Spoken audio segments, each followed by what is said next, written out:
그러면 나도 여기 계시는 분들도 자본을 갖지 않으면, 이 캐피탈을 갖지 않으면요, 절대로 가난에서 벗어날 수가 없어요. 그러면 부모로부터 물려받은 땅도 없고 로열티도 없고 지적재산권도 없고 강남에 아파트도 없고 상가도 없는데 내가 가질 자본이 무엇인가? 그 얘기를 오늘 하려고 그래요.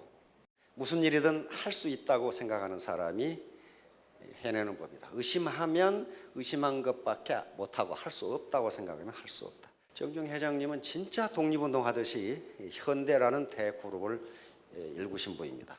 미켈란젤로입니다. 르네상스 시대의 대조각가죠. 목표를 지나치게 높게 정하고 이루지 못하는 것이 아니라 목표를 지나치게 낮게 잡고 그것을 달성하는 것이다. 미켈란젤로는 이 말을 여러 번 했습니다. 다시 말하면 목표를 너무 낮게 잡아놓으면 이루는 게 별로 없다는 거예요. 그걸 달성해놓고 다 달성했다고 생각하는데 인간의 능력은 그렇게 되는 게 아니라는 겁니다. 우리가 의식하는 것은 10%밖에 안 되고 잠재의식이 90%이기 때문에 90%의 잠재력이 있다는 것을 믿고 목표를 높게 잡으라는 거예요. 자, 무엇이 돈을 버는가? 이걸 피케티 패닉, 이 책을 쓴 사람이 토마 피케티라는 사람인데 전 세계적으로 피케티 신드롬, 피케티 현상 또는 피케티 패닉이라고 경제학자들이 이름을 붙입니다. 완전히 전 세계인들이 지금 이 책 때문에 공황 상태에 빠졌다는 거예요. 그러면 나는 어떻게 평생 가난뱅이로 살아야 된다는 거냐 하는 이런 문제가 생긴단 말이에요. 이 사람이 젊은 피케티예요. 이 책이거든요. 이거 파리 경제대학이고 아까 제가 그림을 그렸죠. 쿠지네츠라고 하는 아주 대경제학자입니다.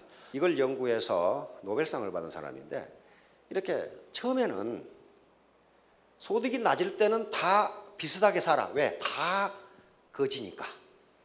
거지 깡통에 페인트 칠한 것하고 칠하지 않은 것하고 차이밖에 없다 이 말이에요. 그러나 모든 경제개발도상국들이 경제개발이 시작되면요 불평등이 심화돼요. 그러다가 어떤 일정 시점을 넘으면은 다시 평등한 사회로 간다고 하는 게 지금까지 자본주의 소득분배 이론의 정통 이론으로 알려왔는데 이 피케티가 분석을 해보니까 그렇지가 않더라는 거예요. 어떻게 돼 있냐면은 이런 현상을 보이고 있어요. 이렇게 가다가 이렇게 가다가 이렇게 올라가고. 그래서 바로 저 쿠지네츠가 분석한 게 어느 때냐면 이때예요. 이때가 세계 1차, 2차 대전 이후 그리고 세계 대공황이 일어났던 이 시기입니다. 이 시기는요. 전쟁으로 인해서 많은 자본 파괴가 일어났고 전후 복구를 위해서 부자들에게 많은 세금을 거뒀기 때문에 소득 분배가 마치 평등한 것처럼 통계 자료가 나타났다는 거예요. 그러다가 다시 60년대부터 이렇게 올라가고 다시 말하면 불평등도가 점점 심화되고 21세기에도 그럴 거라는 아주 절망적인 데이터가 이 책입니다. 그래서 이제 이 경제학자들이 양쪽으로 갈라져서 이제 찬반 양론. 그런데 많은 지금 이코노미스트라든가 신문에서도 피케티의 주장이 맞다는 거예요. 맞다. 자본을 갖지 못한 자는 영원히 빈곤 상태를 벗어나지 못할 거다 하는 그런 절망적인 메시지를 주고 있기 때문에 저 책이 저렇게 지금 문제가 되고 있는 겁니다. 그런데 바로 2008년에 영국에서 폭동이 일어났죠. 그리고 미국 뉴욕에 있는 월스트리트, 세계 금융센터죠. 거기 월스트리트에 월가 점령 캠페인이 벌어졌는데 요거 폭동이 이렇게 일어났고 여기 뭐라고 돼 있어요? 가난뱅이 99%, 부자 1% 이렇게 돼 있어. 이거 미국 사람들이에요. 자본주의 최선진국인 미국이에요. 그런데 이 피케티가 분석한 것도 그거예요. 부자 1%의 재산이 점점 불어나고 있다. 점점 불어나고 있다. 가난뱅이 99%는 점점 가난해지고 있다. 이렇게 나온 거예요, 이게. 자, 보세요. 지금 세계 투명성 기구라는 기구가 있습니다. TI라고 하는 Transparency International. 거기서 세계 부패 지수, 어떤 나라가 얼마나 부패했는지를 지금 측정하는 게 있는데요. 우리나라는 GDP가 세계 12등인데 부패는 46등이에요. 요 젊은 학자는 뭐라고 그랬냐면 세습 자본주의라고 그랬습니다. 아버지가 부자라는 이유로 대대손손 부자가 된다. 이 세습 자본주의가 돼버려. 이게 19세기 영국이 그랬거든요. 그 다음에 이제 개천에서 용난다. 옛날에 우리 젊었을 때는 개천에서 용난다는 말을 많이 썼어요. 그래서 신혼 부부가 어디서 시작합니까? 가방 하나 들고 단칸 세방에서 시작을 해. 그러다가 열심히 일해가지고 13평 주공 아파트를 사. 그렇죠? 그래서 더 열심히 일하고 저축해서 20평짜리 민간 아파트를 하나 사. 이렇게 해서 중산층으로 올라갔다고요. 지금은 그렇게 못해. 왜냐하면 개천의 용이 다 죽었대. 어떤 사람들은 개천이 오염돼가지고 죽었다.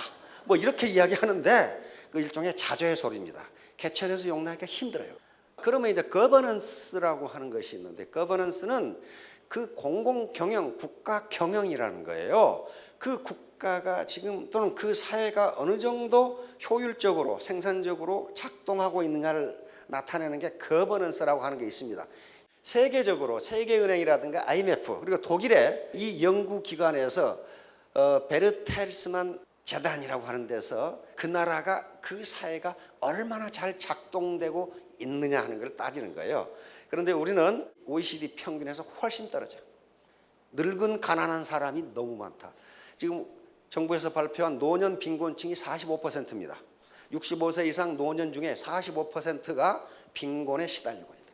이제 그러면 자본을 가져야 된다고 계속 강조를 합니다. 자본을 갖지 않으면 가난에서 벗어날 수가 없다. 왜냐하면 생산성이라는 것은 자본의 함수입니다. 생산성은 자본의 함수이기 때문에 내가 자본을 얼마나 가지고 있느냐에 따라서 나의 생산성이 결정이 돼요. 그 생산성은 곧 소득이라는 겁니다. 이 아주머니는 요 낫이라는 자본을 노동과 결합해서 풀을 베어, 자본은 인간이 만들어낸 생산수단이니까 이 낫을 뭐라고 부르냐 하면 자본이라고 부릅니다. 자본. 저런 게 있으면 생산이 돼요. 그런데 낫이라는 자본과 노동력이 결합을 했고 예촉이라는 자본과 노동력이 결합했으면 누가 되기를 많이 하느냐 이거예요. 자본 집약도가 높은 자본과 결합한 노동력이 생산성이 높아요. 그런데 여기도 한 사람이고 여기도 한 사람인데 누가 더 일을 많이 하냐. 트랙타라는 자본과 결합하면 생산성이 훨씬 올라간다. 트랙타가 하는 일이 농부 몇 사람이 하는 일이라고 그래요? 적어도 200명 이상이에요. 200명 이상이 트랙터 한 대 가지고 한단 말이에요. 그러면 이 농부는 이 사람보다 생산성이 200배가 높은 거예요. 그러면 이 사람 소득이 높을 수밖에 없다는 거예요, 지금. 그래서 자본을 가져야 된다. 자본. 자본이라는 게 맨주먹 두 손밖에 없으면 안 된다는 거예요, 지금. 지금 왜 동네 슈퍼마켓이 망하고 동네 고무신 가게가 망하느냐? 자본 장비율이 낮기 때문에 그래요. 요게 동네고 요놈이 SSM이에요, 지금. 요놈이 SSM이고 동네인데 이게 어떻게 해봐요. 자본 장비율이 달라요. 요놈하고 요놈하고 싸워서 누가 이기겠냐는 말이야. 이게 고양이 생각했더니 우습죠. 이게 우습단 말이에요. 요 얘기예요. 자본을 가져야 된다는 게. SSM은요 오늘 당장 시장에 가서 무슨 X마트, Y마트 들어가 보세요. 동네 슈퍼하고 디스플레이 자체가 다르고 청소 상태 자체가 달라요. 우리 동네에 빵집이 하나 있었어. 그래서 내가 가서 컨설팅을 했어. 아줌마 이렇게 지저분하게 해가지고 누가 여기를 사 먹겠냔 말이에요. 여기를 좀 깨끗하게 하시고 또 빵을 2,000원어치를 샀더니 새카만 비닐봉투에다 담아주는 거예요. 그래서 아이고 빵을 여기다가 담아주시면 어떻게 하느냐 말이야. 그랬더니 이 아줌마가 하는 소리가 내가 더 빵 장사 많이 해봤어요. 그래서 이 곧 망하겠다. 그랬더니 얼마 뒤에 망해가지고 파리바게트가 들어왔더라고. 자본은 꼭 물적 자본만 얘기하는 게 아닙니다. 개인의 인적 자본이 매우 중요합니다. 매우 중요한데 그래서 이제 하도 그래놨더니 나중에는 하얀 봉지에다가 담아주더라고. 근데 이놈의 봉지가 5,000원어치를 샀는데 터질 것 같아. 아주 막 큰 것에도 담아주라고 그러니까 거기도 다 들어가는데 그게 자본이에요. 그게 자본이라고요. 결국 얼마 못 버티고 망해서 나가더라고. 그런 거예요. 그러니까 이게 자본 장비율에 따라서 게임이 안 된다니까요. 여러분 대기업이나 SSM이 부당하게 불법으로 장사하는 거 아닙니다. 자본의 생산성이 높기 때문에 시장 경쟁에서 이기는 거예요. 드라카라는 사람이 있어요. 드라카, 피터 드라카. 당신을 혁신하라. 당신의 자본을 높여라. 그렇지 않으면 시장이 당신을 쫓아낼 거다. 그랬단 말이에요. 시장이 당신을 쫓아낼 거다. 당신이 혁신하지 않고 자본 축적을 안 하면 누가 쫓아내느냐? 시장이 쫓아낸다. 시장이 쫓겨나잖아요. 자, 이거 보세요. 동네 재래시장이에요. 요거하고 여기하고 경쟁이 되겠냐 말이에요. 지금 안 된단 말이에요. 이게 자본의 차이예요. 자본의 차이. 인적 자본, 여러 가지 정보 자원, 지식 자원의 차이가 이렇게 나버린단 말이에요. 그러니 경쟁이 안 되는 거죠. 소득을 크게 제가 네 가지로 통상 나눕니다. 이쪽에 노동소득이고 이쪽에 시스템소득이에요. 통상은 노동소득은 임금소득, 하루 벌어서 월급을 받고 주급을 받고 일급을 받는 거, 자유업, 이거 자영업들입니다. 그런데 많은 사람들은 젊었을 때 여기서 돈을 모아서 어떻게 하려고 그러냐? 이쪽으로 가려고 그래요. 자본소득. 저축을 하고 땅을 사고 어떤 상가를 사고 연금에 들고 이렇게 해서 요 자본소득을 얻기 위해서 젊었을 때 일을 한단 말이에요. 그런데 우리나라 현재 여기서 젊어서 일해서 여기에 자본소득을 올릴 수 있도록 세이빙을 한 사람이 그렇게 많지가 않아서 지금 문제라는 거예요. 많지가 않아서. 요것은 기업을 만들면 시스템 소득을 얻을 수 있습니다. 그래서 이쪽으로 들어가서 여기서 이런 것들을 갖고 싶어 하는데 그게 충분치가 않다는 거예요. 지금 10억 저축하면 월 얼마 정도 나와요? 은행 이자율이 한 3%밖에 안 되죠. 거기서 또 텍스 떼고 나면 세금 25% 떼고 나면 한 250만 원 정도 나올 거예요. 10억 저축하면.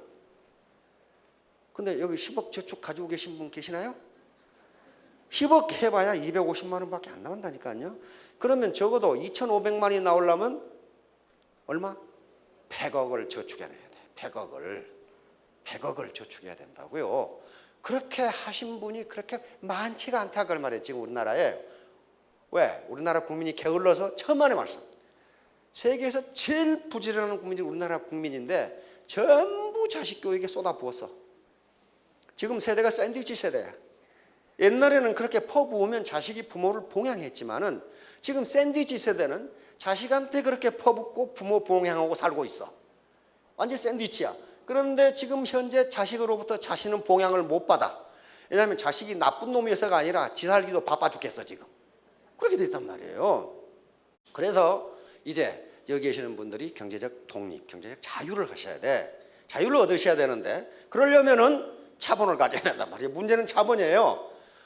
요 절구통 이게 자본이에요. 손으로 하는 것보다 절구통하고 이걸 뭐라고 그러나? 공이가 있으면 벼를 빻기가 쉬워요. 그런데 요거 정미소에서 기계라는 정미기라는 자본과 결합하면 이 노동자의 생산성은 수백 배가 돼버려요. 그렇게 되잖아요. 그래서 자본을 가져야 된다는 거예요. 삽으로 땅을 파는 거하고 요놈이 파는 거하고 같냐 이거예요. 생산성이 달라요. 왜? 같은 노동력이 결합했습니다. 삽이라는 자본과 이 노동력이 결합을 했고 여기에 포크레인과 이 아저씨가 결합을 했는데 아저씨의 노동 생산성은 수십 배가 돼버려요. 이게 자본과 노동의 결합이에요. 우리가 가질 수 있는 자본, 지금 경제 자본을 가지고 계시지 않다면 사회 자본을 가지셔야 된다는 거예요. 사회 자본을 가질 수가 있다는 거예요. 소셜 캐피탈을 가질 수가 있어요. 그러면 우리가 가질 수 있는 자본은 지금 현재 오늘 설명을 드리려고 하는 것은 바로 소셜 네트워크예요. 이게 네트워크 회사잖아요. 그러니까 모든 인간은 자기 네트워크, 휴먼 네트워크를 가지고 살아갑니다. 다 자기 네트워크 가지고 계시죠?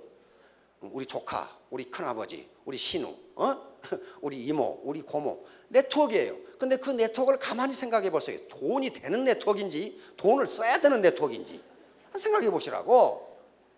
돈이 되는 네트워크가 아니라는 거예요. 그건 돈을 써야 되는 네트워크예요. 내가 써야 되는 네트워크라고요.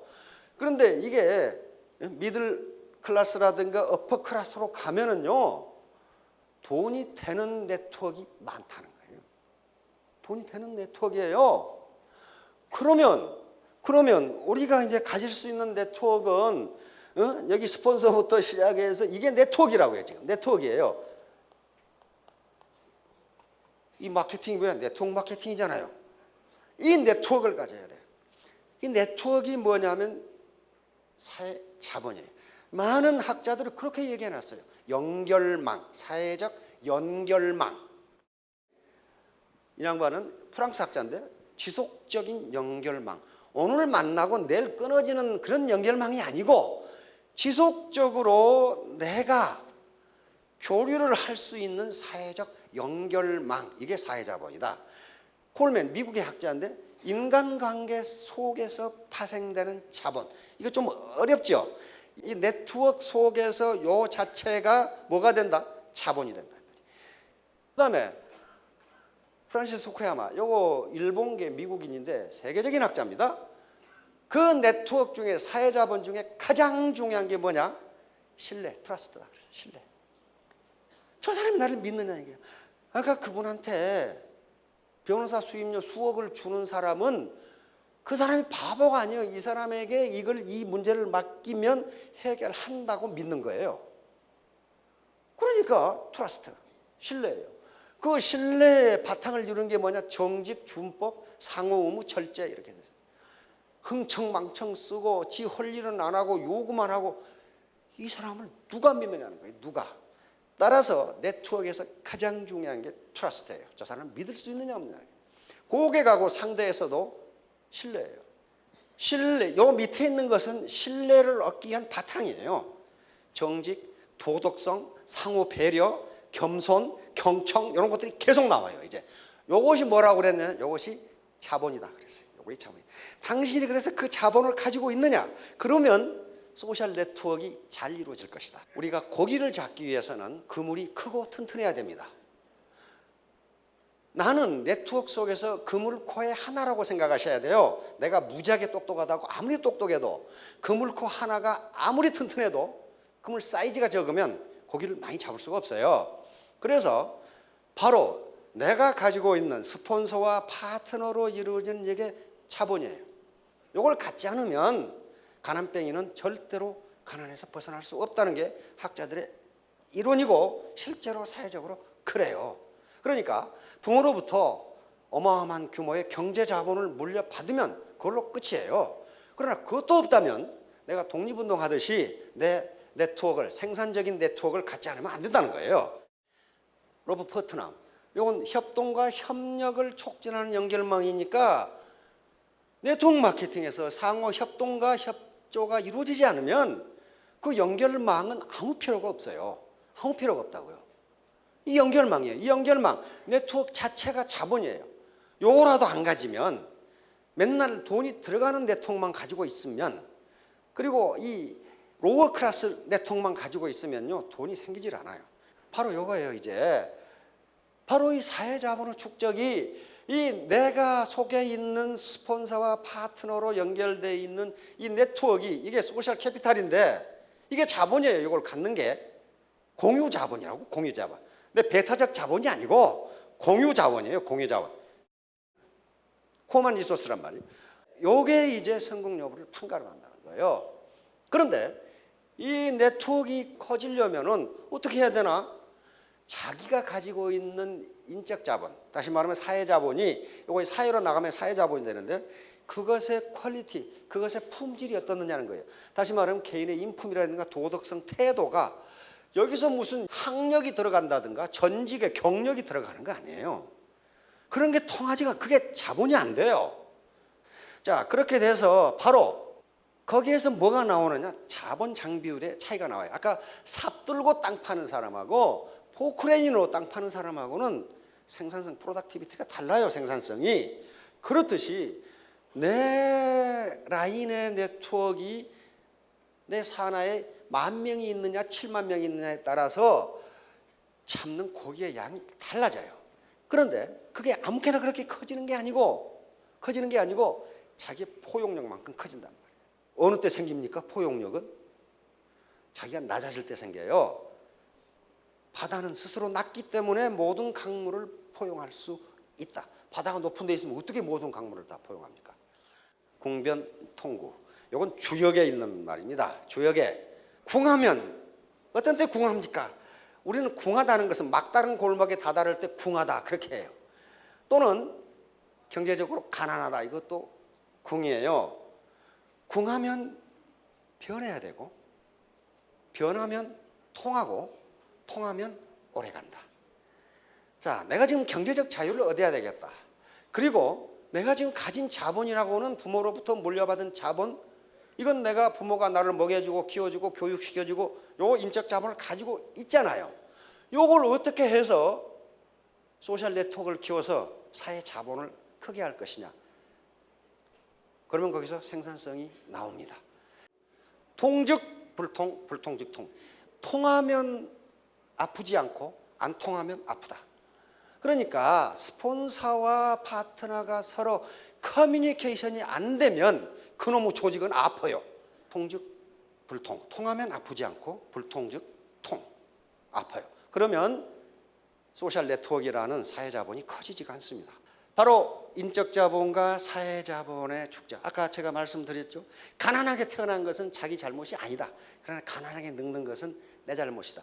스티브 잡스는 사생아였죠. 어머니는 의도로 시집 가버리고 없고 제 아버지는 의도로 가서 평생 안 만. 나중에 스티브 잡스가 애플을 창업해서 크게 유명해지니까 아버지가 만나자고 전화를 했는데 스티브 잡스가 거부를 했어요. 나는 당신을 만나고 싶지 않다. 그런데 그렇게 태어나서 세계적인 갑부가 됐어요. 그래서 이 말을 할 자격이 있는 거예요. 그러니까 태도, 계속 제가 강조하는 게 태도예요. 무슨 경력을 강조하는 것도 아니고 학력, IQ 이게 중요한 게 아니라는 거예요. 지금요. 소셜 네트워크에서 중요한 게 그게 아니고 내 멘탈 애티튜드, 내 정신 자세가 어떻게 돼 있냐. 나쁜 태도, 요게 뭐예요? 부정적인 태도, 교만, 핑계, 게으름, 비도덕적인 요런 것은 펑크난 타이어하고 같다. 그 타이어를 갈아 끼우지 않으면 당신은 어디에도 아무 데도 못 간다. 아무 짓도 못 한다는 거예요. 그러니까 아무 생산력이 없다. 왜? 이 좋지 않은 태도 때문에 소셜 네트워크가 만들어지지를 않아요. 아프리카에 가서 동물 구경한다고 갔다가 사자 2마리가 오는데 빵꾸가 났어. 이거 어떻게 해야 돼 지금 이 사람들은 지금 어떻게 해야 되냐고. 나오지도 못하고 가지도 못하고. 혹시 이런 분들 계시면은 안 된다 이 말이에요. 이건 바로 우리 헨리 포드께서 만남이 시작이고 coming together is beginning. 계속 함께 일하는 것이 발전이고 keeping together is progress. 그리고 working together is success. 함께 일하는 것이 성공이다. 오늘 서로 만나셨잖아요. coming together 했어요. 같이 왔어요. 이게 beginning, 시작이에요. 시작. 그런데 더 중요한 것은 이제 keeping together. 계속 함께 하는 것이 progress, 발전이고 그리고 working together, 함께 일하는 거예요. 나 혼자 단독으로 하지 말고 함께 커뮤니케이션 하면서 통즉 불통이라고 그랬죠. 그렇게 하는 것이 success, 성공이다. 왜? 그렇게 하는 것이 소셜 네트워크 또는 소셜 캐피탈을 크게 하는 길이기 때문에 그렇습니다. 자, 바로 attitude. 영어 알파벳 순서 합하면 100점이 되죠. 근데 자기 능력은 1%밖에 되질 않아요. ability. 1%예요. 나머지는 전부 태도와 관련된 게 태도. 신뢰, 관용, 인간의 진실, 성실, 절제, 자제, 재심, 합력, 금융, 에티켓 이런 것들만 있으면 네트워크에 성공을 한다는데 그래도 못하겠다면 할 수 없어요. 예, 이게 이제 수학 함수식으로 표시하면 결국 리치, 부자가 되는 것은요. 레빈이 소득이죠. 어떤 사람이 되느냐? 멋있는 사람이 돼요. 멋있는 사람이 되면은 신사숙련대 교양을 갖춘 상식을 갖춘 멋있는 분이 되면은 성공할 수 있습니다. 우리는 자기 고집만 피우는 사람을 멋있는 사람이라고 안 그래요. 그렇죠? 혼자 잘났어. 그렇게 이야기한단 말이에요. 자, 3년 뒤, 5년 뒤에 모두 2,000댁, 3,000댁, 5,000댁이 되시기 바랍니다. 감사합니다.